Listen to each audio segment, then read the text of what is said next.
Сәлем достар, мен Ақлақпын. Бүгін мен сендерге бұлақпен болған қызықты оқиғамды айтып беремін. Ақ ешкінің қардай аппақ ақлағы енесімен бірге өрісте жүрген. Ол жанында сылдырай ағып жатқан бұлаққа келіп, оны кешіп тұрып су ішті. Таудың ерке бұлағы ақлақтың аяқтары мен тұмсық танауын қытықтап ойнағандай болды.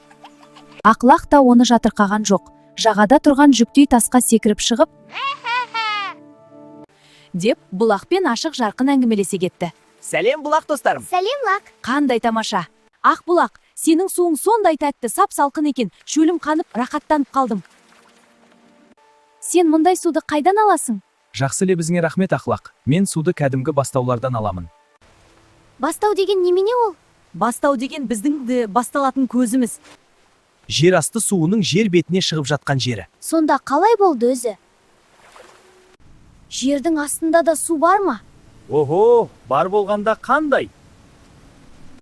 Жер астында құм, тас, саз балшықтармен араласып жатқан сулар ғана емес, үлкен-үлкен көлдер де бар. Охо, сонда жер астына сол сулар қайдан келеді? Жер астына ол сулар жер бетіндегі сулардан және жерге сіңген жауын-шашын суынан келеді. Түсінікті, рахмет. Солай ма? Айтпақшы, осы жауын-шашын неден жауады өзі?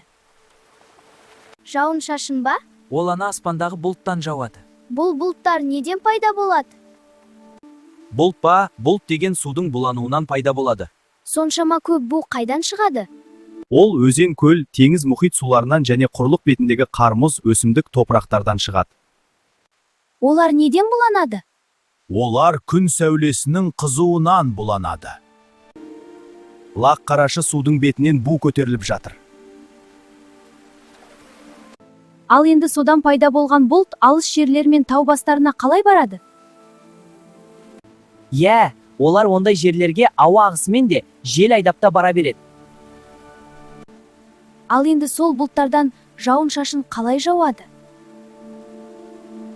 Бұлттағы су тозаңдары салқын ауамен араласып, су тамшыларына немесе қар кристалдарына айналады. Қар жауып, бұршақ жауып жатыр. Сөйтіп олар қар, жаңбыр, кейде тіпті бұршақ болып та жерге түседі.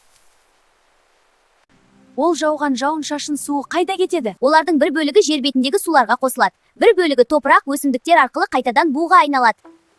Енді бір бөлігі жерге сіңіп содан бұлақ болып мына біздер ағамыз. Міне, солай.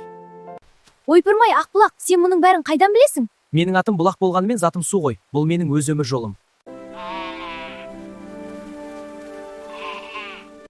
Бұлақтың қайда баратынын, одан кейін не болатынын сұрайын деп едім. Балам, маған қарай кел. Анашым. Ал достым, айтқан әңгімеңе рахмет. Саған тағы да келемін. Сау бол. Лақ, сау бол. Келесі кездескенше. Балалар, суды бекер ағызбаңдар. Бұлақтарды ластамай қорғаңдар. Табиғатты әрдайым аялаңдар. Балалар, мен бүгін бұлақтан судың қалай жүретінін білдім. Бір-бірімен байланысқан екен. Енді мен сендерге соны қысқаша тақпақпен айтып берейін. Жаңбыр жауар, қар да жауар, бәрі судан бастау алар. Күн қыздырса буға айналып, бұлт боп қайта аспанға барар. Жаңбыр жауып жерге түсер, бұлақ болып ағып жүрер, күн қыздырса буға айналып, бұлт боп қайта көк кетер. Қыста қар боп жерге түсер, көктем келсе еріп кетер.